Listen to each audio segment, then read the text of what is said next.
Good morning, everyone.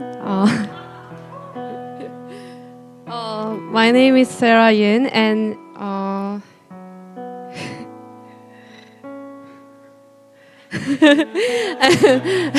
and I am a member of Casablanca House Church. Today, I would like to share my testimony about the Melbourne evangelism training journey. First of all, I want to thank God for leading my life and giving me the opportunity to stand here and share this testimony.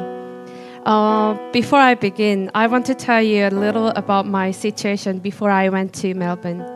At the time, I was studying an EAP course at university before starting my bachelor degree. Every week, I had to attend 20 hours of classes, and at the end of each week, I had to take a test based on what I had learned. If I didn't achieve the required score, I would have to repeat the entire 5-week course. The Melbourne journey was during the semester from Thursday to Sunday, and it even included the day of my weekly test.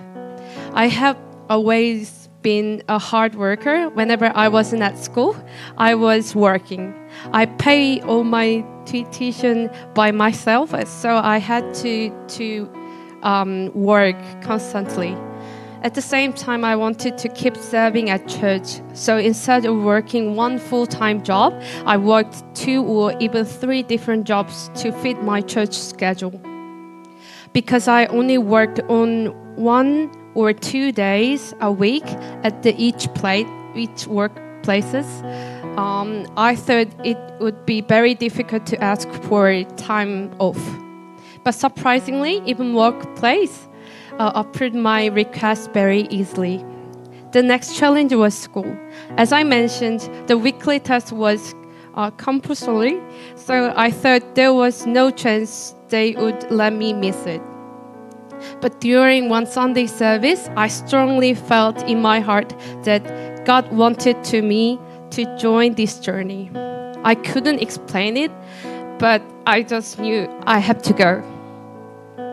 So about 6 weeks before the trip, I started emailing to student service team, my teacher, and even the program director. I explained that this was very important event for me and asked if they could approve the short-term leave. However, I didn't receive any reply, not even the day I had to buy my flight ticket.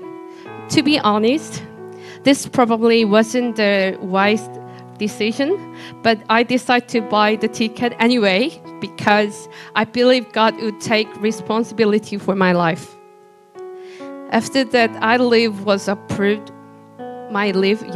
and they even told me I didn't have to take the week test. I was so thankful to God. I left for Melbourne with a grateful heart. Now I'd like to share what I learned there. Some of you may wonder why I am speaking in English today. This reason is simple. The biggest lesson God told me during the Melbourne journey was about sharing the gospel with people in English. Before this trip, inviting people to church was not especially difficult for me. Even if someone rejected me, I believe that it is God who changes people's heart, not me. So I wasn't afraid to tell people about Jesus. However, I realized there was still limitation in my heart. I usually shared the gospel only in ways that felt comfortable to me or with people I thought would be more likely to respond. But in Matthew chapter 28, verse 19 to 20, Jesus said, "Go therefore and make disciples of all nations, baptizing them in the name of the Father and of the Son and of the Holy Spirit, teaching them to obey everything I have commanded you. And surely I am with you always, to the very end of the age." God never put limits on who deserved to hear the gospel. He never says, don't share the gospel with people who have tattoos. He never says, don't talk to people who drink too much. He never says, don't share the gospel with foreigners because you don't speak English well. God simply tells us to go to all nations. The church in Melbourne truly understands this. Whether someone was wearing a hijab, has an unusual appearance, or looked completely different from them, they simply walked up and started talking. First, they invited the person to church. If the person wasn't interested, they didn't think, well, I guess this person isn't ready. Instead, they thought this might be the only opportunity this person ever has to hear the gospel. So they immediately begin to sharing about Jesus. They talk about how Jesus, who was completely without sin, died on the cross because of our sin. And then they invited people to pray together. Honestly, I was shocked. One day, they shared the gospel with a 23-year-old Muslim man from Bangladesh. To me, that seemed impossible. At university, I have many Bangladesh and Nepali classmates, so I know how devoted many of them are to their religion. But the Melbourne team didn't hesitate.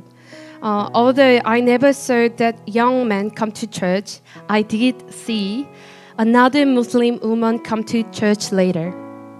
Through that, I realized once again that God places no limit on His love or His mission. After seeing that, I needed to grow as well. Speaking English with strangers was very difficult to me, but God kept placing me in situations where I had to speak English, and little by little, He helped me grow. That is why today I am able to stand here and share my testimony in English. After returning from Melbourne, I made an important decision. I realized that Sunday should be devoted to serving the new people who come through these church doors. Because of that, I left a job that I truly loved. I also decided to stop judging who looked easy or hard to evangelize. Instead, I want to tell everyone about Jesus. I know exactly how God will continue to lead my life. I still don't hear His voice clearly all the time, but I truly believe that He's personally guiding every step of my life. Recently, I have also experienced of God continuing to guide my life. When I was looking for the house I live in now, I honestly didn't think I would be able to rent it. I had very little money, and the house seemed far beyond that I could afford. But I kept praying, God, if this is your will, please allow me live in this house. By God's grace, I was able to rent this house without even providing financial documents.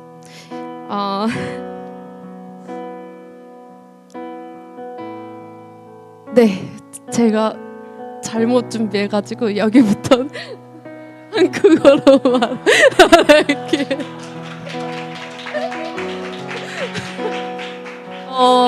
네, 이런 일들을 겪으면서 하나님께서 매번 좋은 일을 주시는 건 아니었지만 저한테서 항상 필요한 것들을 그 당시에 준비해 주셨고 앞으로 어떤 삶을 계속 저한테 주실지 잘 모르겠지만 계속해서 저는 하나님이 제 삶을 가이드하고 계시다는 것을 믿고 있거든요. 그래서 저는 앞으로도 하나님을 신뢰하면서 나아가겠습니다. 감사합니다.